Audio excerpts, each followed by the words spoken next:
I'm not happy. I don't need Elizabeth Warren or the government giving away my money. Calling Mike Bloomberg an oligarch has implications in this country that I think are unfair and unreasonable. I care.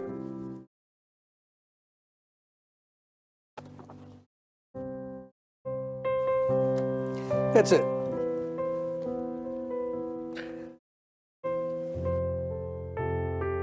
It makes you think of some rich person who got their money off of oil in Russia, who's taking advantage of a broken and dysfunctional system. Bernie Sanders saying, the country's corrupt, our system's corrupt. Be careful about that language, Bernie. You know, be careful. Oh, well, I'm sorry.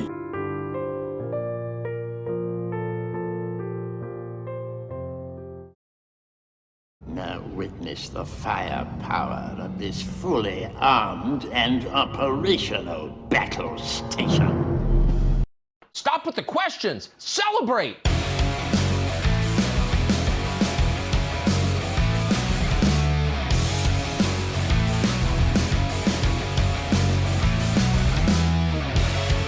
We fucking nailed him.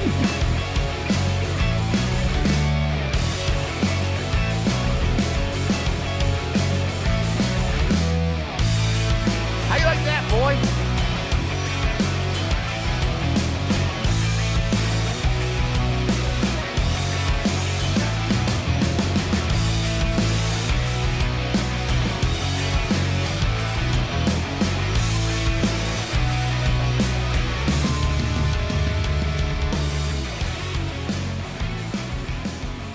Around the nation, Waldorf Nation. Hey, everybody, welcome to the show.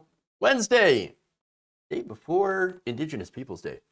We used to call it Thanksgiving. We shouldn't call it Thanksgiving. Indigenous Peoples Day. Boy, have they been put through a lot. And still are going through a lot if you're happening to follow what's going on in Canada right now. By the way, if you're interested in looking at that, Lance over at the Surfs actually has been doing a fantastic job covering what's going on with the Indigenous people in Canada specifically, but I think that also applies to here in the United States as well, how we treat Indigenous people. Nonetheless, we got a lot of stuff that is not Indigenous related.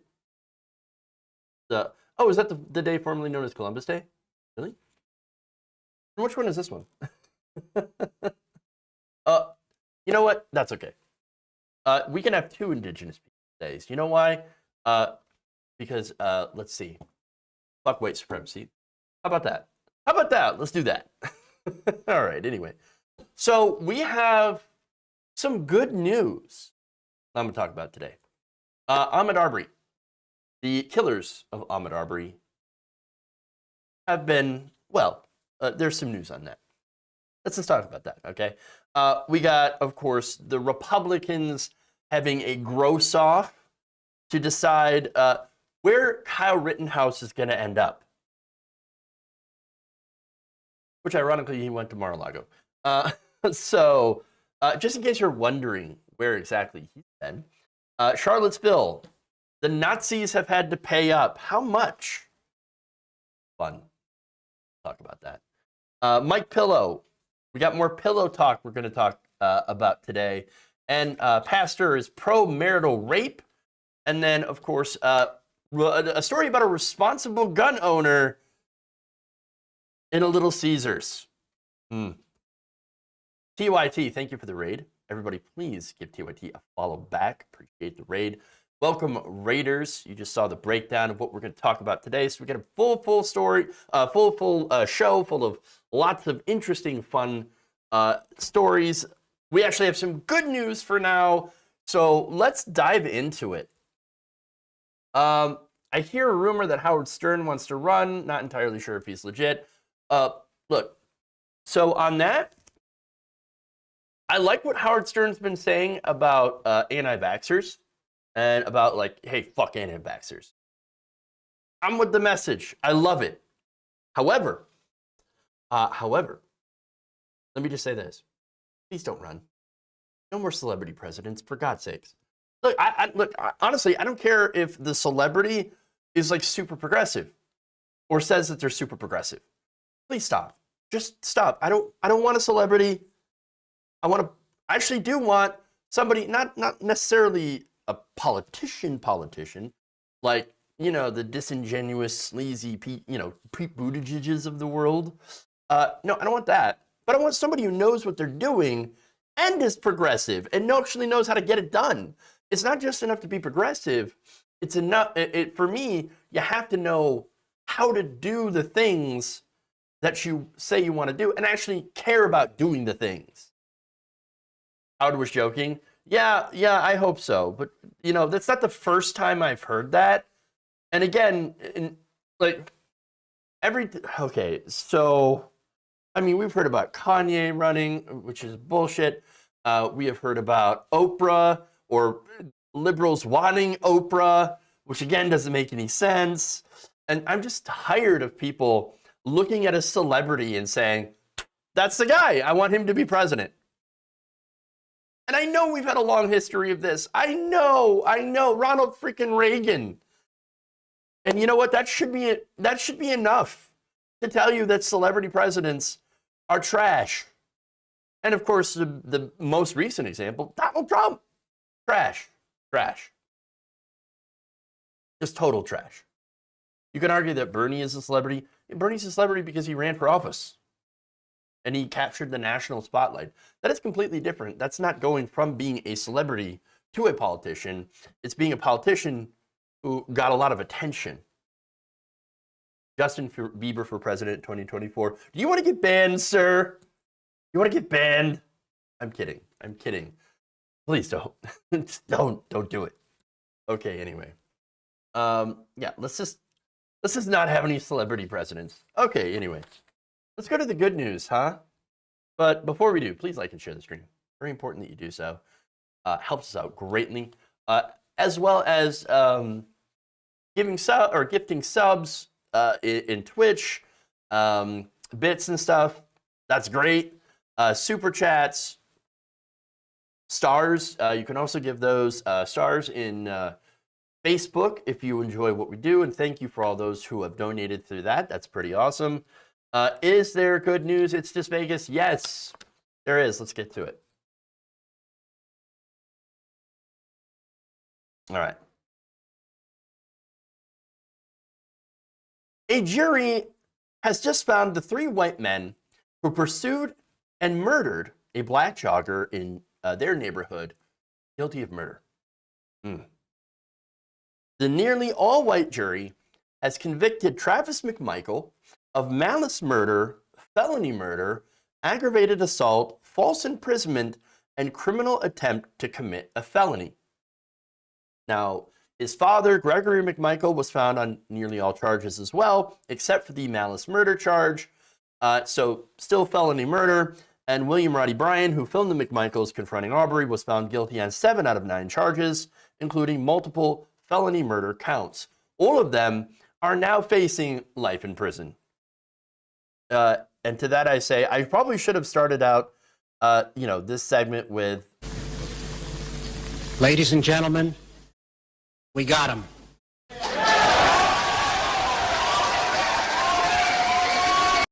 Well, we got him. More importantly, we got justice for Ahmaud Arbery. And that's the most important part. We fucking nailed him! But I just had to add that. Because the McMichaels, horrible people. So now, let me give you some background details. So the McMichaels and Bryan had actually chased Arbery in a pickup truck, or in 2 pickup trucks, sorry, after they spotted him in their neighborhood. He was just jogging, and what happened was an altercation that followed, and Travis McMichael ended up shooting Arbery, who, again, was black, with a shotgun at close range, and while Bryan was filming with a cell phone. Now, those 3 men actually ended up getting arrested over 2 months later, after the video was leaked. So understand, like, it took so long, and we look at this verdict today, this guilty verdict, which, I mean, is huge. And you look at that and you compare it to how long it took to actually bring charges, and you realize that that system was rigged against Ahmaud Arbery and the family at the start. At the start. And that had there not been national attention, they would have gotten away with it, with what was a modern day lynching. And so now, of course, the reasons, you had a lot of prosecutorial misconduct. You had 3 prosecutors that were replaced. Why? 3 of them had ties to Gregory McMichael. 2 of them had recused themselves. And actually, Gregory McMichael had been an investigator for the 3rd prosecutor, the 3rd district attorney. And so she did not recuse herself originally. She had to get removed because she had obvious ties. And so not only that, but you had the McMichaels lying to the police during their encounter, and the police just saying, oh yeah, a black guy, totally makes sense. Yep, a lot of racism in the system here today. But of course, Republicans will tell you, it doesn't exist. Racism, what do you mean racism? Racism doesn't exist. Are you kidding me? So now, that 4th one, the 4th prosecutor though, Lisa Dunikowski did a fantastic job. She just did an absolutely fantastic job. She pointed out very well that this was not self-defense, and that this was just basically a modern-day lynching. She used the but-for defense, but for the decisions and the assumptions made by the McMichaels, Ahmaud Arbery would be alive today. Now, the defense, of course, used their own tactics, trying to, of course, scare the jury, use fears of black men being predators and criminals and dirty, long toenails, which was disgusting. And then said, oh, well, there's a string of burglaries, and that the residents were understandably scared because black people were coming into their neighborhood. Oh, the neighborhood, it had changed. It was once idyllic, but now there was crime. They were bringing crime. They were bringing drugs. Have you heard that before? Yeah. You know how many robberies there was actually that were reported? 1. Just 1. The Glynn County Police Department said that it had 0 reports involving burglaries or home break-ins in the Satilla Shores neighborhood between January 1st and February 23rd. So that's going back a few months before Arbery was shot and killed.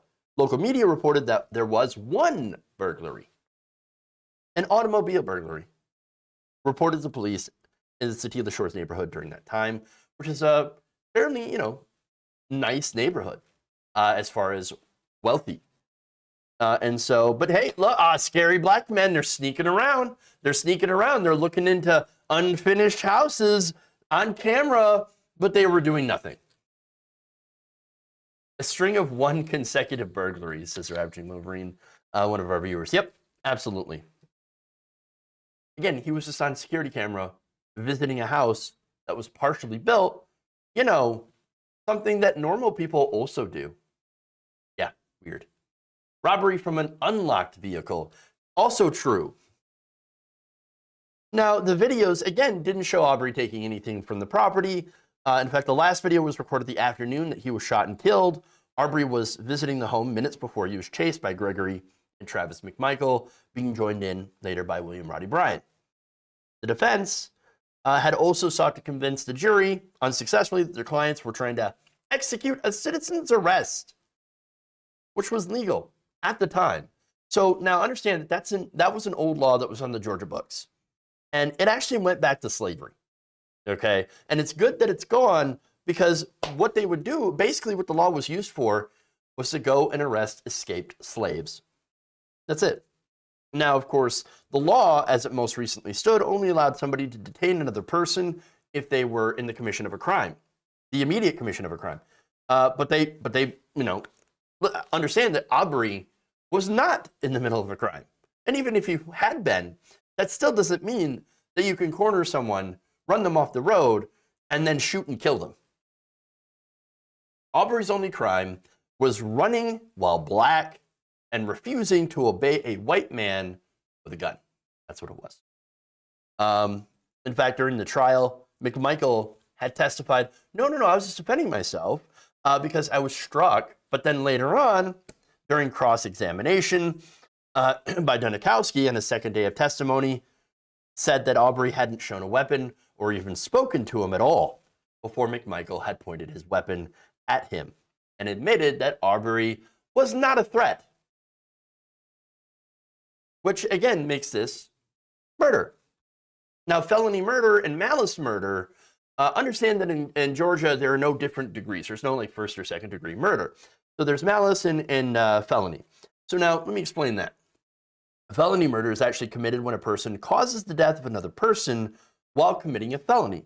Malice murder refers to when someone causes the death of another person unlawfully and with malice aforethought, either express or implied. So I don't necessarily know which the jury had decided on for Travis McMichael, whether it be express or implied malice murder. But it's essentially interchangeable as far as sentencing goes, both with a minimum of life in prison.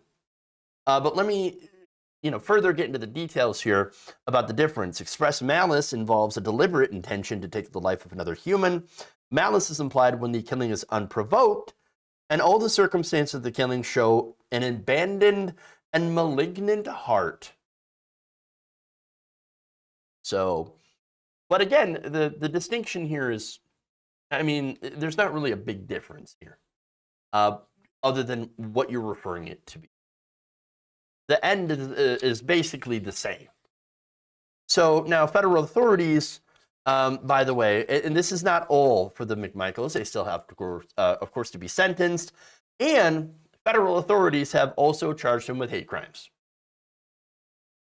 alleging that they had chased and killed Arbery because he was black. I think there's enough evidence to prove that, for sure, going back to the case the prosecutor had made about the assumptions that were made. He was black. He was in a white neighborhood. He was jogging.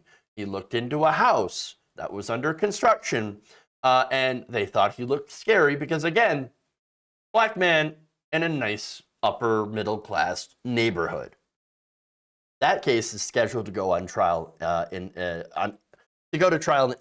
February. So this is not over yet for them. Good, because look, it needs to be said. There needs to be a message sent.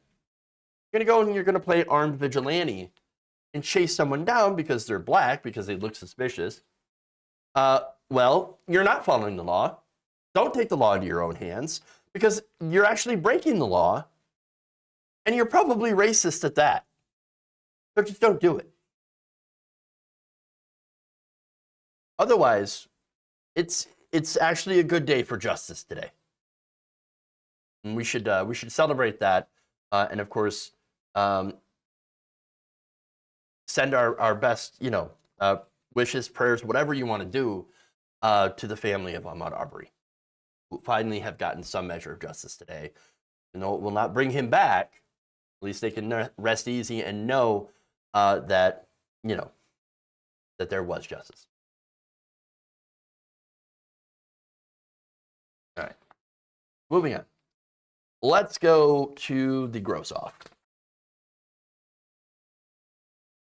Malignant heart. Yeah, that's a very interesting legal definition that I'm kind of curious about. Interesting.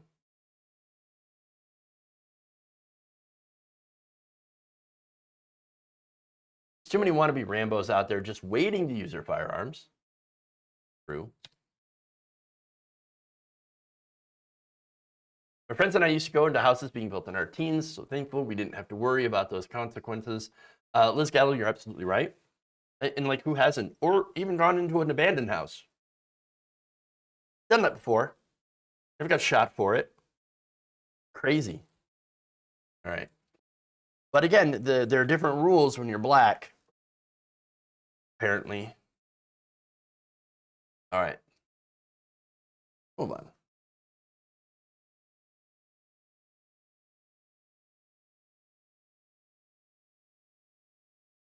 Following the not guilty ruling last week, Republicans in Congress have been falling over themselves to get to the right wing's newest star and to have him be part of their congressional staff. Because of course they would.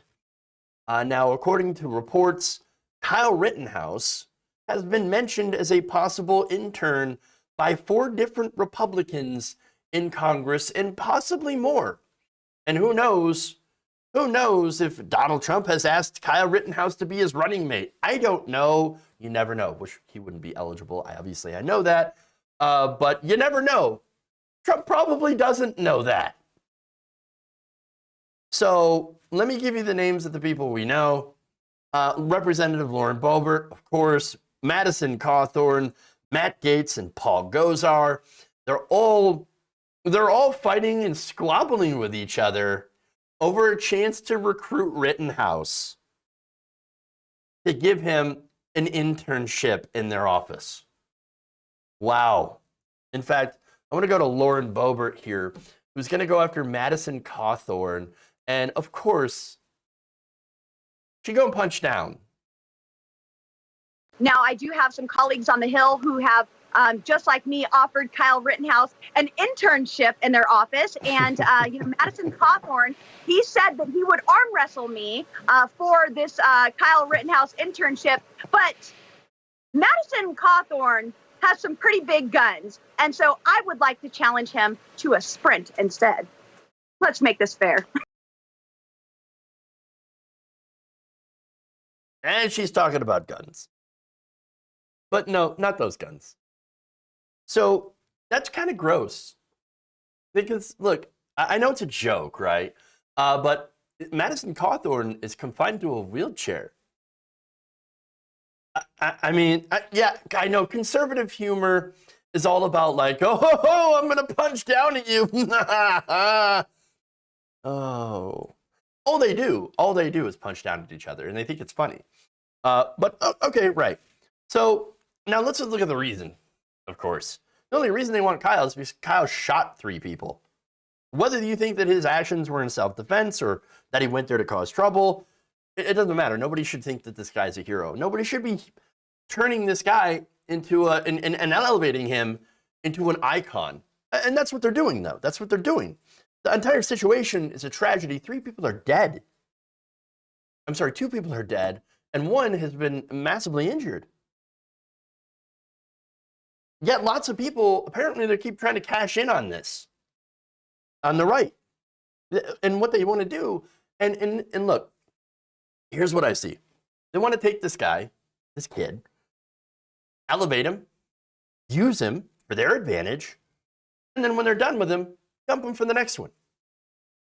And by the way, I'm saying that not because I care about what happens to Kyle Rittenhouse. I don't give a shit about him. My thoughts are very clear on him. I think he's a moron. I think he's an idiot, a gullible dupe. He's been propagandized by the right. He is a cop LARPer. He is a vigilante wannabe. And worst of all, he's a killer. The people that he shot and killed, they're never coming back. They're dead. But it's so transparent what the right wing, what these gross right-wing congressmen are doing. They want to give him a job because, again, he shot people that he thought were left-wingers at a protest. Oh, they love it. They love it. They're like, oh, yes, you shoot people? Yeah, I don't care who they are. Yeah. I mean, bonus points if they're black, but even if they're white left-wingers, yeah, we shoot them. Yeah, we love this. Yeah. And again, that's the pathology. They hate the left so much that they want this guy who shot left-wingers to be the next right-wing intern / maybe even colleague. I think they're grooming him. Now, speaking of people who groom, here's Matt Gaetz. Matt Gaetz tweeted, Kyle Rittenhouse will probably make a pretty good congressional intern. You got Paul Gosar, another weirdo, who wanted to arm wrestle Matt Gaetz in order to have dibs on getting Kyle as an intern. And by the way, Rittenhouse hadn't agreed to any of this, by the way. That's not to say that he won't and that he might cash in. You don't know. We don't know yet. There was a documentary that was made, but he says, oh, no, I didn't get paid for that. Right. Okay, we don't know for sure. I didn't see any money exchange hands, and until I have proof of that, all we have is speculation that he has gotten any money. He did raise $2 million from his supporters for his legal fees. So there's that. Now, Madison Cawthorn, as I mentioned as well, posted an Instagram story with a caption that read, "Kyle, if you want an internship, reach out to me." So these are all disgusting people. There's no good people here. There's no good guys. In fact, at that point, Kyle Rittenhouse's lawyer, the one who helped him prove his self-defense claims, right, in court to the jury, well, he had it. He did not like this at all. Okay. Now, in an interview with Insider, Mark Richards said there's a lot of people trying to profit on this, and I don't think people should. They're raising money on it, and you have all these Republican congressmen saying, "Come work for me." They want to trade in his celebrity, and I think it's disgusting. Richards also went after Donald Trump Jr. for encouraging people to support Gun Owners of America, a gun rights organization that said it would award an AR-15 to Kyle Rittenhouse. He said of Donald Trump Jr., quote, "He's an idiot. I don't have to expand on that because it speaks for itself." And also added later on, I should say hours after the verdict, he went on CNN and said, "Look, there's too many guns in our society. I wish our society wasn't perceived as being so dangerous that people needed to arm themselves." So look, that was Kyle Rittenhouse's lawyer basically saying, "Hey, look, these right-wing narratives, these are ridiculous. And the people that are trying to profit off them on the right wing, they're also ridiculous." I mean, when his lawyer is slamming this, it's serious. You do. Now, and this is, by the way, a good, different, way to show the differences between the right and left, okay? So the left, for example, praises people who do good, who fight injustice, right?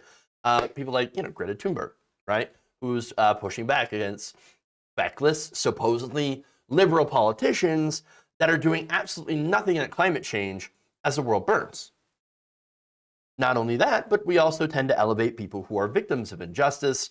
For example, George Floyd, massive victim of injustice. Eric Garner, massive victim of injustice. Literally, choked to death by police officers for, selling loose cigarettes. George Floyd had a counterfeit $20 bill. He was murdered. Jacob Blake, which started the whole Kenosha thing, was walking away from a police officer when he was shot in the back. Victims of injustice. The right, however, you look at who they elevate as their heroes. People who say the worst, most disgusting, crass things. That immigrants are rapists, murderers. But some of them, I assume, are good people. To be fair. Yeah. Or people who kill other people. That's what they do. Justified or not, the right wing praises death. They are a death cult. But there is a big difference, though, by the way, in that.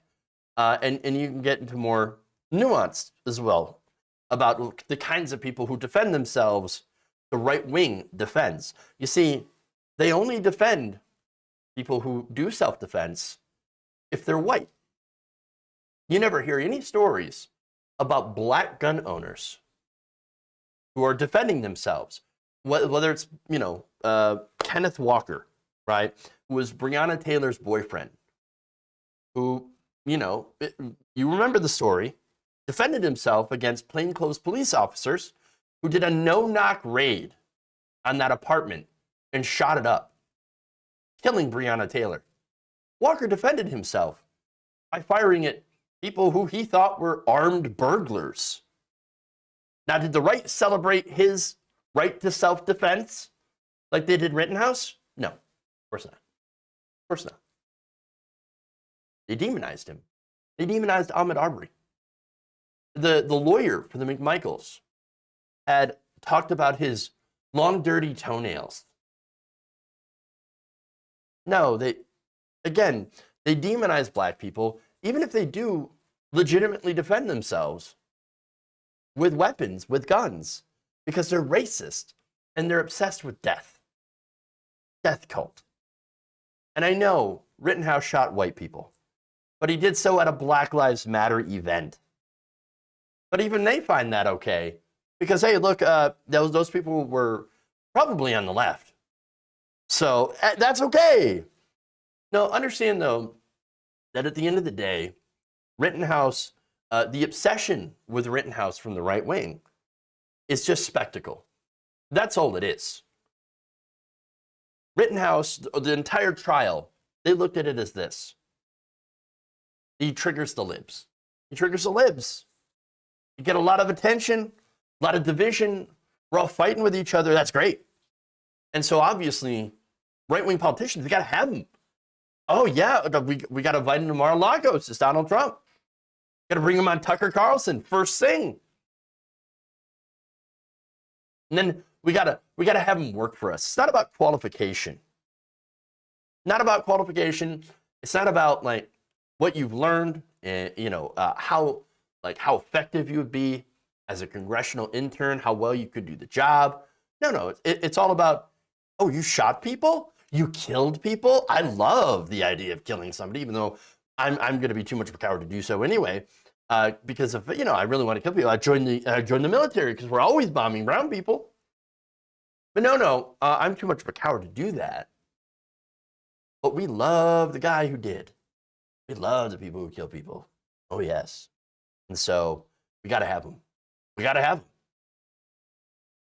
Let them fight. I say, let them fight over this terrible person. Let them just expose them how empty and childish they are, and about how they never cared, ever, about doing anything to help the average American person, the average American worker.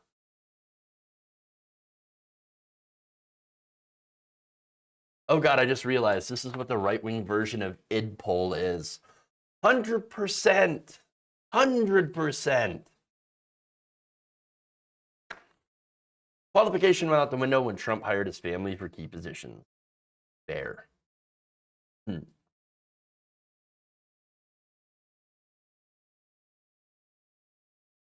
White people commit the vast majority of mass shootings, 3 times more than black people. White people shouldn't be trusted with guns. We gotta stop them from buying guns. I mean, we gotta shut it down. Can we figure out what the hell is going on? Oh, trust me, I have a story on that.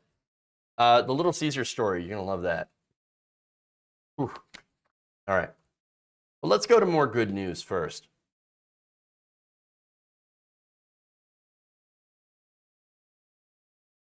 The court case against the dozens of white supremacist leaders and organizations who organized the deadly Unite the Right rally in Charlottesville, Virginia, has ended, with the jury awarding more than $25 million in damages to 9 different plaintiffs who were injured in that violence.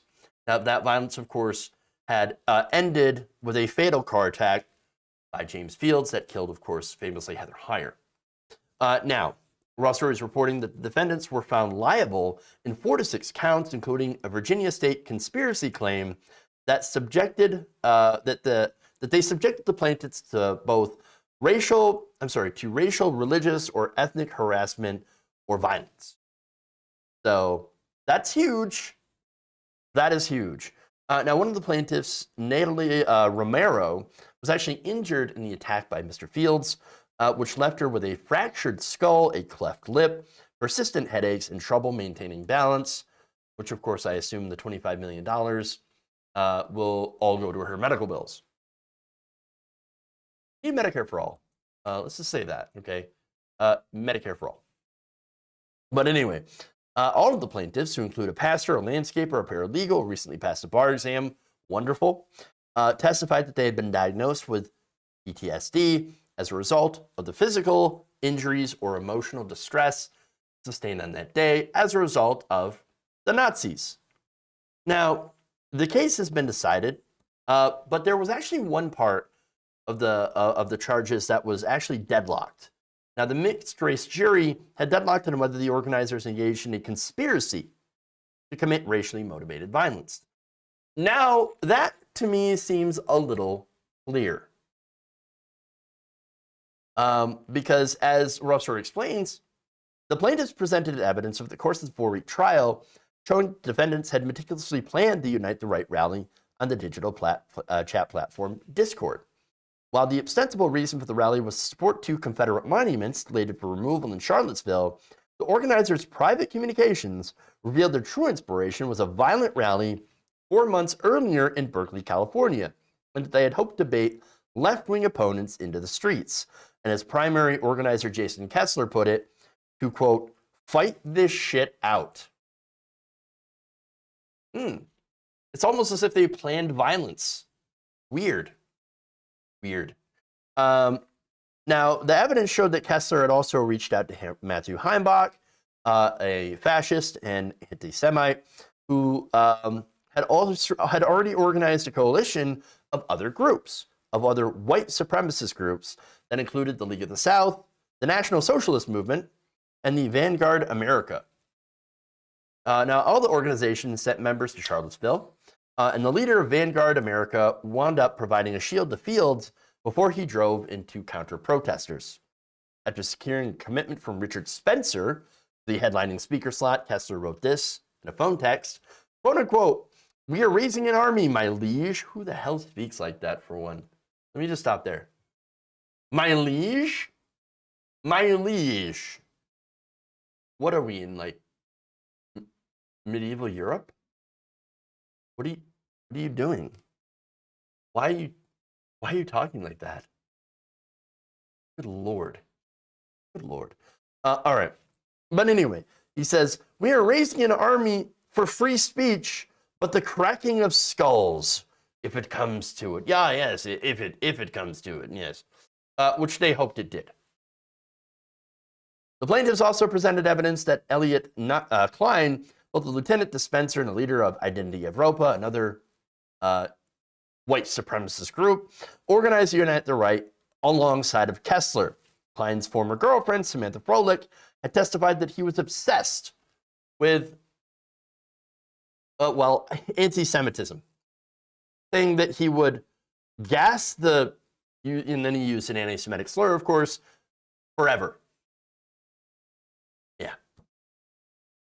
Robert Asmador Ray, a contributing writer for Daily Stormer, also mentioned in a chat in the month prior to Unite the Right that, quote, "They just got done with an hour-long chat with some of the organizers, and I feel better about the thing. The plan is the same, gas the," and then he used that same anti-Semitic slur. Shocker. And after macing counter-protesters, if that's not enough, on August 11th, during another torch march, Ray reported to his fellow neo-Nazis, quote, "I personally literally gassed half a dozen," and you can fill in the rest. Anti-Semitic slurs. Gee, I wonder if these people are Nazis and had wanted to do violence and had planned to do violence. I can't tell.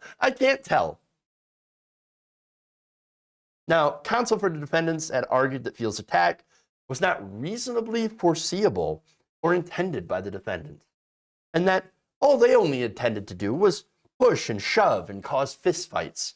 Oh, we didn't think the guy was just going to grab a car and run into a bunch of protesters. I mean, we certainly didn't dissuade anybody from doing that or doing any sort of massive attack, but, instead we just wanted to get into little fights, not big ones. Right. Now, the jury mostly didn't buy that excuse, but the defendants had all testified that they did not know Fields and had not seen him prior to his appearance. Didn't know the guy, Coffee Boy. Barely knew him. In fact, didn't even know him at all. Wow. Now, Romero and his co-plaintiff, Devin Willis, were among a small group of University of Virginia students who had linked arms around a Thomas Jefferson statue during a torch march in which white nationalists had made monkey noises through lit torches while macing, punching, and kicking others. Again, it would seem to be that there were the violent group there, and that there was not good people on both sides. There's good people on one side, and the other side were Nazis. As she and a dozen or so counter-protesters linked arms, Romero described the sound of the approaching torch marchers as, quote, almost like thunder, like the earth was growling, and recalled that they had chanted, blood and soil, white power. She said during her testimony, there's another that I hate repeating. I like hear it in my nightmares. If my phone buzzes, I hear the same cadence. The you will not replace us.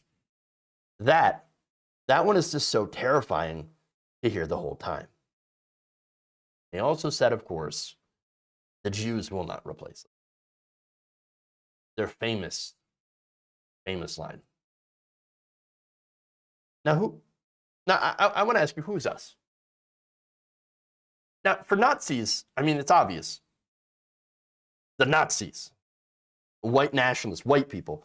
But as far as everyone else, the rest of the country, well, we're all American. Jews, Muslims, Hindus, Sikhs, Christians, atheists, agnostics, Satanists. We're all Americans here. We all love this country. You know the people who actually hate America? Those are the Nazis. White supremacists and Confederates, they want to tear it apart along racial lines and make this into a place that is only for them, which is against what America is supposed to be about. I'm glad that they had to pay this. I'm glad. $25 million. Well, it's a start. It's a start. I want to see more. Okay.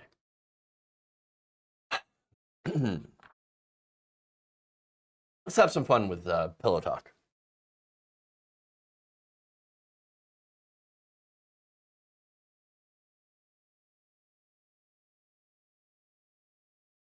I know, you love pillow talk. Philmantim51 asks, who is getting the money? It's being split between the 9 different victims, people who had suffered injuries.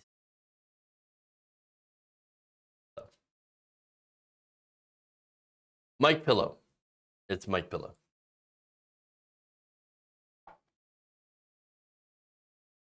At last, Mike Pillow has published his long-awaited legal complaint, which means it is time for another episode of Pillow Talk. God gave me this platform. I already know I'm going to win. China did our vote. Biden and Harris would say, hey, we're here to protect the country, and resign. Mike Lindell's a conspiracy. But you haven't. Just forget about the evidence. This was attacked. Okay. Now, for the last few months, MyPillow CEO Mike Lindell has been vowing to file a complaint with the Supreme Court with demands to overturn the results of the 2020 presidential election and to reinstate former President Donald Trump. We all know this. Okay. I've been talking about this guy for a while and showing you all the crazy predictions that never come true. So, nonetheless, he's like, oh, we're going to pull down the election, and that's it. We're going to reinstate Donald Trump. I don't know why I'm using that voice, but despite the fact, of course, that there's actually no legal or constitutional vehicle to do that, yet he keeps saying it because he doesn't know what reality is. He's not living in the real world. He's somewhere. Maybe he's in dreamland. Maybe the pillow was too comfortable and he's dreamed all of this. Wait, does that mean we're the dream of Mike Pillow? No wonder things are so fucked. Oh my God, that actually makes sense. But no. All right. Obviously, we do live in the real world, and facts never stopped a pillow man in his tracks. In fact, as you can see, that he's continued to say the same nonsense. But what's interesting is facts have stopped him from actually filling out his complaint. You see, according to Reuters legal reporter Brad Heath, the complaint is missing some vital information. Like, for example, a plaintiff, as well as lawyers. Nobody has signed their name to this. Good Lord. Turns out, those things are very important when it comes to a lawsuit. Now, Heath also explains, Lindell appears to use an interpretation of the Electors Clause, The Supreme Court already turned away when Texas Attorney General Ken Paxton had filed a suit to overturn the election last year. Although they did not rule on the merits, and that while Lindell didn't list an attorney in his released copy of the complaint, there is evidence it was written by Lawrence Joseph, who also wrote that same failed Texas suit. He summed it up by noting that, quote, "This is not an actual lawsuit. The court already said it wouldn't hear it. It's a huge grab bag of conspiracies, most of which have been known to be false for at least a year now, and that an actual lawyer had decided to write this crap." I do not know what is more sad, the fact that it's not even filled out. Okay, it just says insert name here. I'm not kidding. Or the fact that an actual lawyer decided to write this and that Lindell is too dumb to fill it out. And then, by the way, look, yesterday I showed you a video where he was on Steve Bannon's podcast and he called this epic.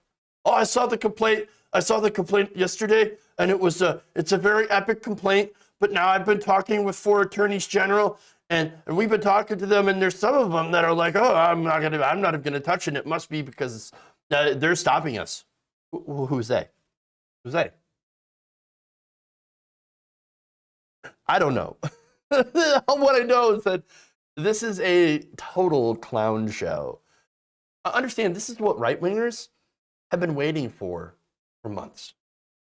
Mike Pillow's like, you know what? I got the complaint. We're going to file it on the 23rd, on Tuesday, before Thanksgiving. We're going to file this thing with the Supreme Court, and they're going to vote 9-0 to hear it.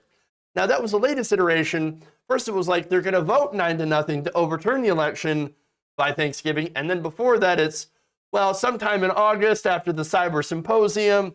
And then, look, you can see the goalposts. They keep moving. They keep moving. Now, the thing that frustrates me about this entire thing is that the right-wingers that are following this, they're not even looking into the details. All they say is, oh, Mike Pillow, moved the goalposts again. Gee, I wonder why. It makes you realize the right wing depends on their followers to not do even the most basic of research. Just trust us. No, don't think for yourself. We'll tell you what to think. And when the thing I said was going to happen didn't actually happen, well, it's not because I was wrong. No, I'm never actually wrong. No, it's because of nefarious deep state agents who are both simultaneously evil and plotting to destroy America, but also are running the country and can't seem to do anything right. Schrodinger's liberal. I think that's what it is. Democrats, liberals, they're both completely ineffective at doing anything, soy boy, drinking lattes, and all that, and arguing about pronouns. But at the same time, they're plotting world domination alongside of Bill Gates and Dr. Fauci, and they're doing a really good job because they've taken over just about any institution, every institution in the world. Are you kidding me? Are you fucking kidding me? What are you doing? And of course, look, when you when you really drill down to it deeply, and past all of their different excuses, their different conspiracy theories, right? What do you find at the bottom of the conspiracy hole?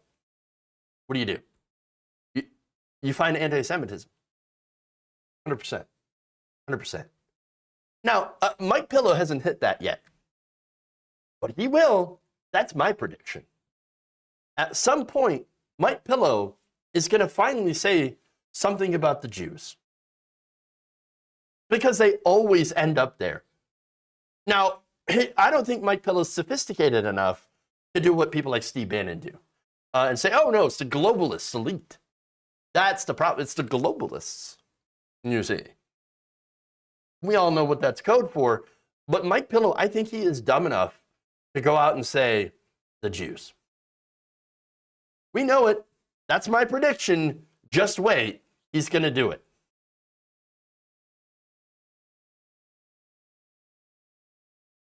Okay.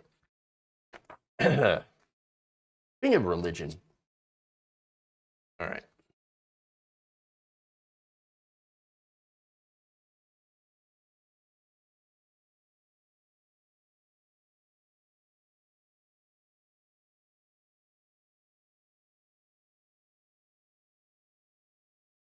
A pastor recently told his congregation that wives not only must submit themselves to their husbands, but also that marital rape is totally okay. Look. Wives, you must submit yourself to your husband as unto the Lord.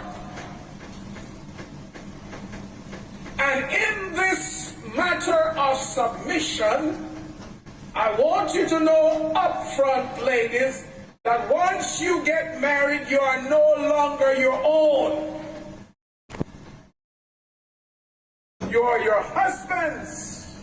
And I emphasize that because I saw in court the other day on TV where a lady sued her husband for rape. And I would say to you, gentlemen, the best person to rape is your wife. But then now it has become legalized, rape. Wow. Okay. So, what in the ever-living 15th century fuck is this? I mean, seriously, did we somehow go back in time to find this guy? Like, what? Now, okay, so the man's name is Pastor Bernard Robinson. And he has led the Grand Concourse Seventh-day Adventist Church in the Bronx, New York. So we're not talking about Alabama, okay? We're not talking about Floribama Shore or whatever, okay? We're not in the middle of the sticks. This is in the Bronx, New York. And this guy's like, yeah, marital rape, totally fine. Yeah, in fact, you must submit. You must submit. You are no longer your own person. You no longer, you don't have control over your own body. Your husband controls that body. Bullshit. Now, as the Religion News Service noted, Robinson was preaching from a passage from the New Testament's letter to the Ephesians, in which the Apostle Paul says, wives, submit to your own husbands as to the Lord. And by the way, going back, I kind of made fun of a little bit of the way that he says that, because you ever notice with the preachers, like, ladies, you should serve the Lord and your husband. No, let's talk like real people, okay? Like human beings, okay? We'll do that. Why don't we do that? But here's the other thing. Here's what's really important, okay? I don't give a goddamn, literally, about anybody like who wrote that book or 22,000 years ago, okay? Who wrote that? Submission, the Apostle Paul. Don't give a damn. Don't care. Rape is never okay, okay? Period.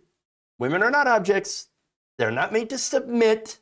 They're not possessions. They're human beings. They certainly do not need to submit. Okay? I can't believe people are still teaching this garbage.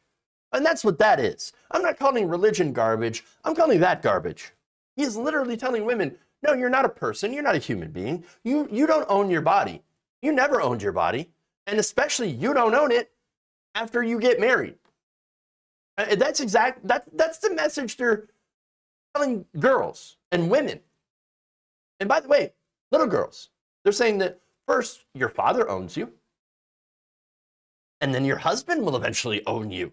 You will never own yourself. No. That's what they're teaching you.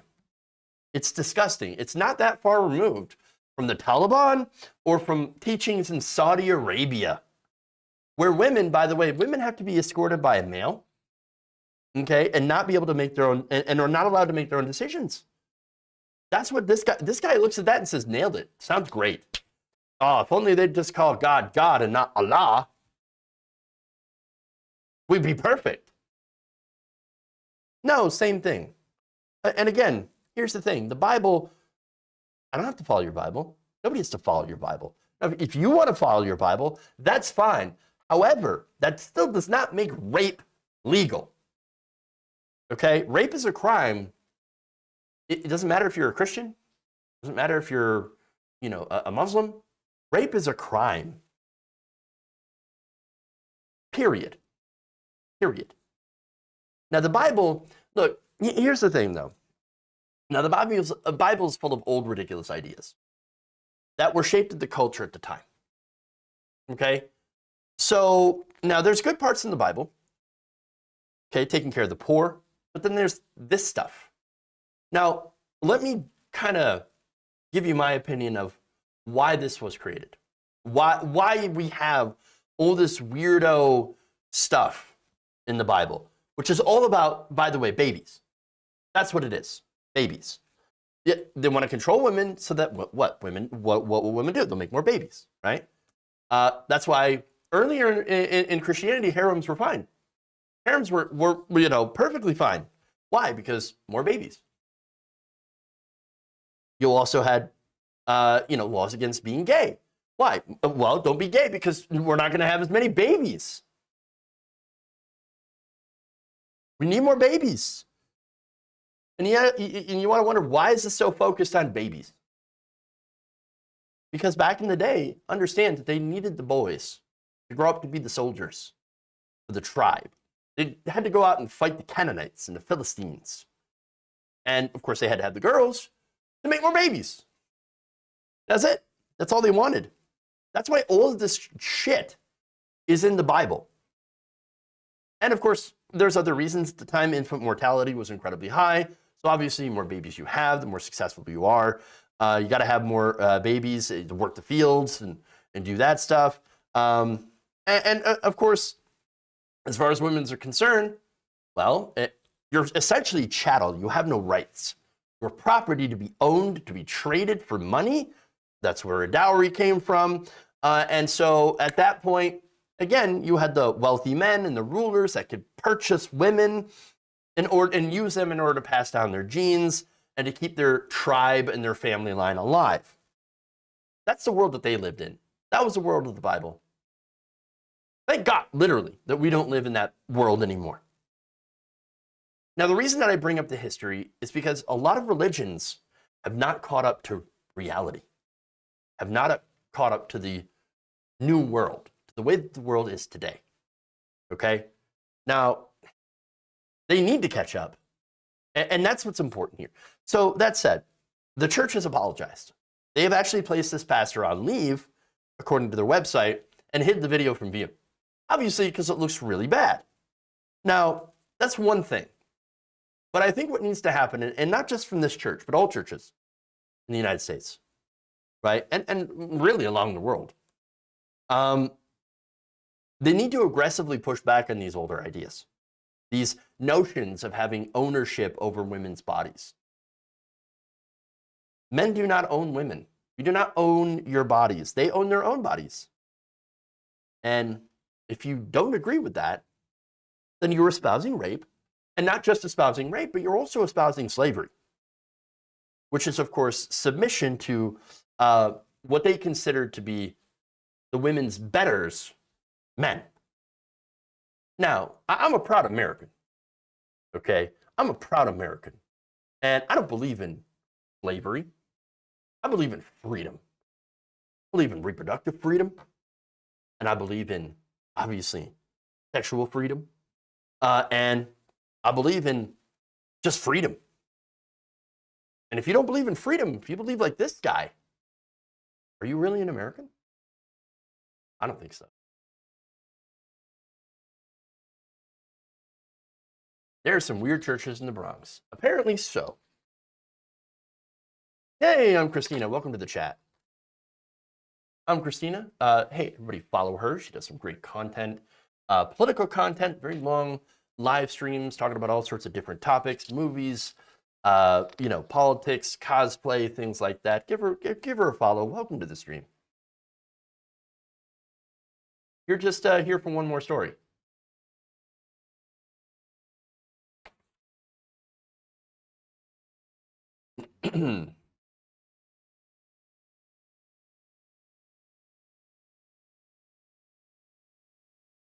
A Tennessee man threatened fast food workers with a machine gun after they told him he had to wait 10 minutes for his order. Now, officers had responded to a Cedar Bluff Little Caesars restaurant just after 9 p.m. on Friday, where they were told that the suspect, identified as Charles Doty Jr., 53, became enraged when he was told that his hot and ready pizza was not hot nor ready, and it would take about 10 minutes to make. Now, Little Caesars, as I mentioned, has the hot and ready pizzas that are supposed to be made. It's super convenient. If you don't mind, of course, eating cheap, greasy pizza, which obviously I love eating cheap, greasy pizza. I used to eat it all the time. But sometimes they don't have enough hot and ready pizzas. And you got to wait. It sucks, but what are you going to do, right? Now, according to the report, Mr. Doty Jr. got a little upset and demanded that he get free breadsticks. They were not buying that. He then went outside to wait for the pizza, reported Cameron Morgan Ramsey. Now, Doty Jr., apparently that 10 minutes was still too much. 10 minutes. And so he got very, very hangry and decided to go to his truck and retrieve his gun. When Doty Jr. returned, he had the AK-47 machine gun in his hand and was pointing it at the employees, demanding his pizza immediately. Doty Jr. even stopped an employee who was trying to leave, asking where in the hell he thought he was going. Well, you know, for one, there's a madman with a gun inside the restaurant, and I don't want to be there. So I'd just like to go. You know, I don't get paid enough for this shit. I mean, again, these people get paid minimum wage. Okay? This is what they have to deal with. The average Little Caesars crew member, their hourly pay in Tennessee is around $10 an hour. That is 17% below the national average. Sad. And apparently you get to deal with white guys with guns if you ask them to wait to bake your pizza. Look, guys, the pizza's not going to bake itself, okay? And it's not going to bake any faster if you shoot it. Now, he comes walking back in. This is according to former employee Kimberly Smith, who said, he comes walking back in. He hasn't pointed it at anybody yet. I was taking care of a female customer. She's just getting ready to leave. Then he gets the gun. He pointed at me saying, "Where's my damn pizza? I want my pizza." I was shocked as it was over a $6 pizza. The whole thing ended when a woman waiting in line decided to give him her pizza so that he would leave. According to the report, the police later tracked him down, arrested him, now charged with aggravated assault and aggravated kidnapping. Wow. I don't understand. Why couldn't you wait 10 minutes for a goddamn pizza? Okay? Why? Why couldn't you just wait? Look, I understand. Hot and ready. But holy shit. Okay? Look, here's the other thing, right? To get to a little bit more serious point. So, I know, like, what are you talking about? He's a responsible gun owner, right? An armed society is a polite society. All he was doing was just, you know, in there just demanding service. Why didn't the employees pull out their guns? And why didn't we have a shootout in the restaurant? But where were the good guys with the guns? I don't understand. That's conservative talking points right there. Now, if that sounds absurd, it's because it is, because all their talking points are ridiculous. But here's the thing. It's not like they couldn't all be armed in Tennessee, because recently the Republican-controlled legislature enacted something called permitless carry that allows people to carry handguns without any training or licensing from the state. Any one of those people could have been packing, but you know what? They weren't. Besides, I mean, what if they had been? What are you going to do? You're going to get into a shootout at over a $6 pizza? It's stupid. People would be shooting everybody. Everybody's shooting everybody. Who's the good guy? Who's the bad guy in this situation? Right? It wouldn't make any sense at all. At all. Now, as far as this guy, look, again, I know that law didn't apply to AK-47s. Now, federal background check laws do, but you can get around that pretty easily through, private sales. And, the involvement of licensed dealers from, without the involvement of licensed dealers from online websites. You just private sale, and that's it. So it's almost worthless as far as the law goes. You can still get your guns. Especially as in this country, we are washing guns. Filled with some very pissed off, very propagandized people. People who think, no, it's my right to point guns at you if I all have to wait for my pizza. Oh, I thought the customer was always right. All I can say is, thankfully, nobody was shot. Nobody was hurt. Anything like that. But, man,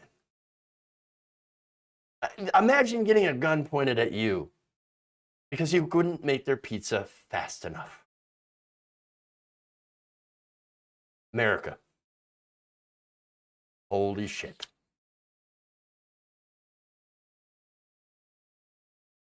Ugh. Insanity.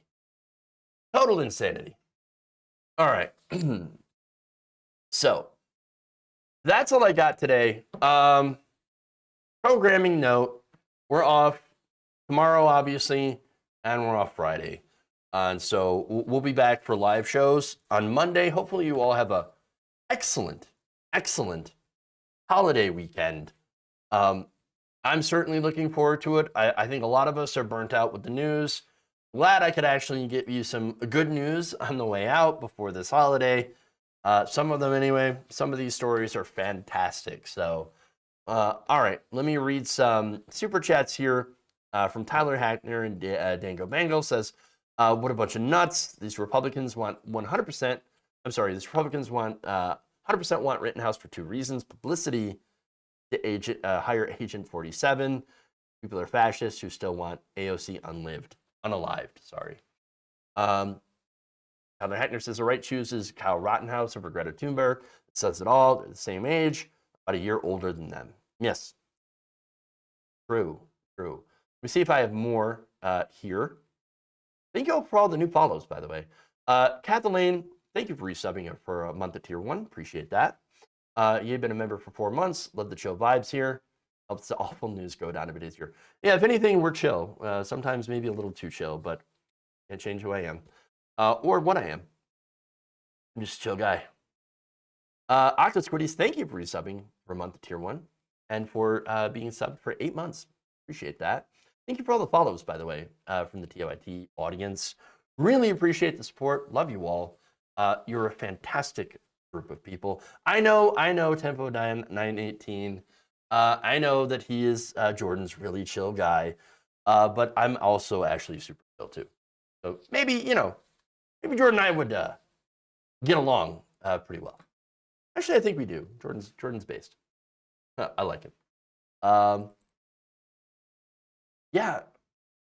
Madi Darno says, take care, Jeff and chat. Thank you. That super chat. Very, very nice of you.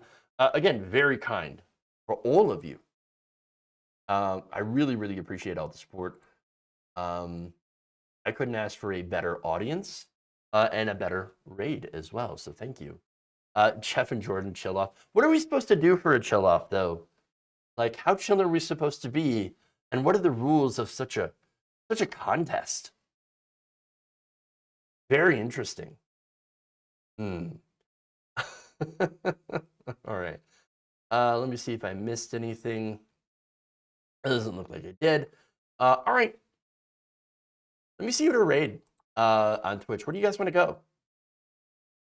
You have any ideas? You have to have visible frostbite. Oh, nice. Very nice. See. If by worrying about being more chill, you've already lost. No, I'm just curious about the rules here. Like what are the rules? Like how do you figure out if you've won? It ends when one of you merge with the chair you're sitting in. I could make that happen. Definitely. Yeah. Okay. Chill. I am chill. Very chill. I'm as cool as a cucumber. What are you talking about? What day is Thanksgiving in the U.S.? Tomorrow. So that is tomorrow. And again, we're off tomorrow on Friday. So y'all have a fantastic holiday weekend. Well, hopefully we'll see y'all back here on Monday. Of course, you know there's going to be some fantastic stories. And I'm going to see about putting some content up on Fridays. So we'll see if that happens. All right. Anyway, thank you all. Love you. And remember, change begins with you. Good night, nation. See y'all tomorrow. Not tomorrow. Sorry, not tomorrow. We'll see y'all Monday.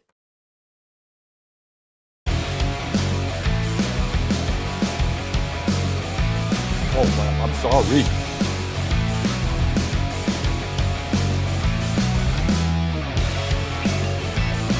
Mike Pounds.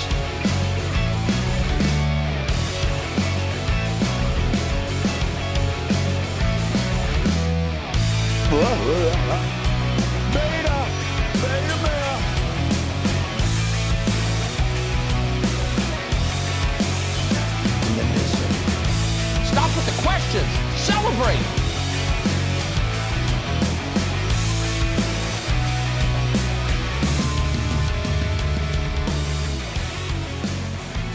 Please clap. You're kicking me out the door. You're kicking me out the door.